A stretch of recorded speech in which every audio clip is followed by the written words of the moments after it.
Efa fatany fa zay tsy sarakana de otako male anjara masoandro fa le fiarahana be vato misakana fa rehefa eo akaikiny de feon'ny asambarana. Efa fatany fa zay tsy sarakana de otako male anjara masoandro fa le fiarahana be vato misakana fa rehefa eo akaikiny de feon'ny asambarana. Malama ho ale fairana fa zay le zava-misy atsika mifankaty tao anatin'ny tsikitsiky na de miady lava za de tsy mifankafo satria samy mahay mandefitra mahay mifankato fa akaiky anao matamako alavitra malalako enao nefa anjarako na de maro mpanarako fa tsisy aravatsika nizanizary tsy ty fa omenay tsikitsiky ho andreo mpanaraty fa omenay depart anao raha toka te isongona tandre misoso lavakeo alohanay fa tondrona fa mbola tsy araka hoe ndrefa ara hoe fa zay ny fanalika za de tsy mba ifanda hoe efa fatany fa zay tsy sarakana de otako male anjara masoandro fa le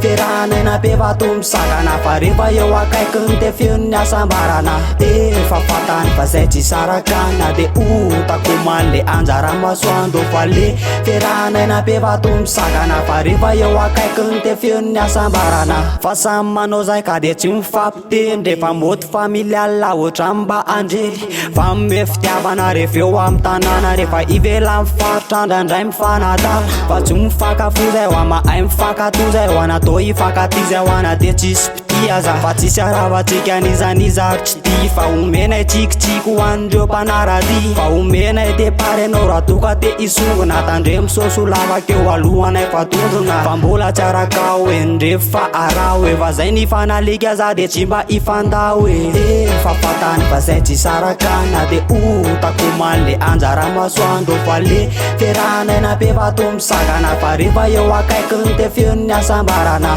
Efa fatany fa zay tsy sarakana de otako male anjara masoandro fa le fiarahana be vato misakana fa rehefa eo akaikiny de feon'ny asambarana. Tsy mety ifanda ohatrany rano sy mivary fa vaza mody miady saika tsy mba ifanary aza tsara ny velany fa zay koatry misesita fa efa zava-misy ka anovanay fietrika ohatsa mijery film mpanaraka anay rehefa valy kosa aloha de tsy mba makanay maizina taloha raha efa niova mazava ny alahelonay taloha efita fansava fa mbola tsy araka hoe ndrefa ara hoe fa zay ny fanalika za de tsy mba ifanda hoe